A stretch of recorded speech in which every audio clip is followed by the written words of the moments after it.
So task 1 says that we can find the value of an expression with a variable by substituting a known value for the variable.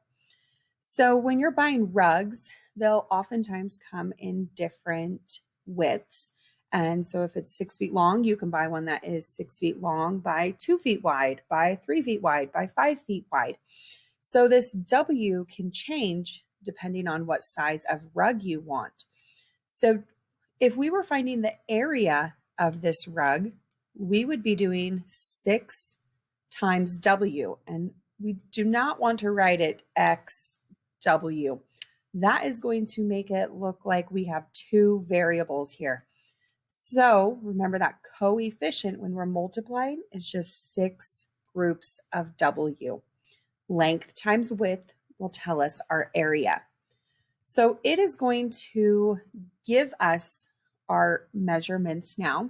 So it is telling us that the area of a rug can be represented by 6W, which we already know. And we want to find the area when W equals 4. So we're going to substitute or plug in 4 where the W is. Now, one thing we want to watch when we're multiplying is we don't just want to write 64. Remember, this is 6 groups of W. So now we need to add back in that operation sign and do 6 times W, or 4. So watch when you're multiplying. So when you are just doing a variable, you don't need that sign. But when you have numbers, it's not 64, it's 6 times 4 will tell you that answer. So we are going to try a few other practice problems before I have you finish task 1 here.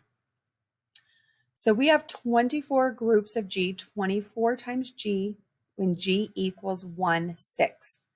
So we want to take our coefficient and we're going to multiply by 1/6. So if you remember, we can cross simplify here. So 6 goes into 6 one time, and 6 goes into 24 4 times. So now 4 times 1 is 4.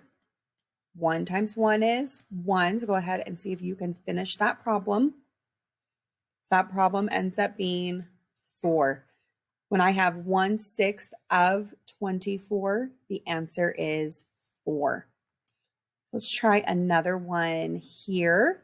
So we have x minus 9, x equals 14.7. So go ahead and write down the problem. So we have 14.7, and I know I need to subtract, so I'm just going to go ahead and stack my numbers right here instead of writing it horizontally. I'm going to put them up and down since I know I need to borrow here. Now the 9 is in the ones place, so I need to put it under the 4 because this is like 9.0 here. So go ahead and pause the video and see if you can finish that problem. So 7 minus 0 is 7. Bring my decimal down. I cannot do 4 minus 9, so I need to borrow. 14 minus 9 is 5. So this answer would equal, when I evaluate it, 5.7. So go ahead and try task 1. Find what the variable equals and plug it in, then solve. And then come back when you are ready to do task 2.